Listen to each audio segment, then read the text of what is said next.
თუ გამუდმებით ღელავ და ნერვიულობ, თუ დაძაბულობას გრძნობ და ხშირად ტირი, ან სულ ისეთი განცდა გაქვს, რომ რაღაც ცუდი მოხდება, მაშინ შენთვის მნიშვნელოვანი გზავნილი მაქვს.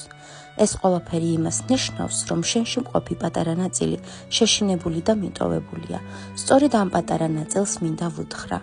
საყვარელო, თუ ბევრს ტირი, ესე იგი გაქვს საამისო მიზეზი. შენ ბევრი რამ გამოიარე და ძალიან დაიღალე. ეს არ არის სისუსტე არანაირად. საერთოდ ამას დიდი ძალა და გამბედაობა სჭირდება. შესაძლოა გგონია, რომ პატარა და უმწეო არსება ხარ. სინამდვილეში გაცილებით ძლიერი და მეტი ხარ. ეს ზუსტად ვიცი. და საიდან ვიცი? უკან მიიხედე. გაიხსენე ყველაფერი, რაც გამოიარე, რას გაუმკლავდი და რა გადაიტანე. ახლა მითხარი, სუსტი ადამიანი შეძლებდა ამ ყველაფერთან გამკლავებას? იცოდე, მარადიული არაფერია, ყველაფერი შეიცვლება. უკვე იცვლება.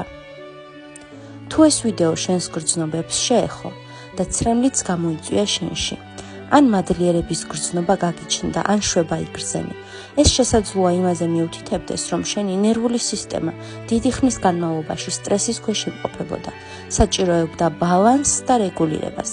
ამ ვიდეოში გამოყენებული ტექნიკა გვეხმარება თვითრეგულირებაში, გვეხმარება შინაგანი სტრესული მდგომარეობიდან გამოსვლაში, გვითარებს თვითშეფასებისა და თვითმყოფადობის უნარებს და ძალიან მნიშვნელოვანია ფსიქიკური ჯანმრთელობისათვის. გამოიწერეთ ჩვენი არხი და არ გამოტოვოთ შემდეგი ვიდეო.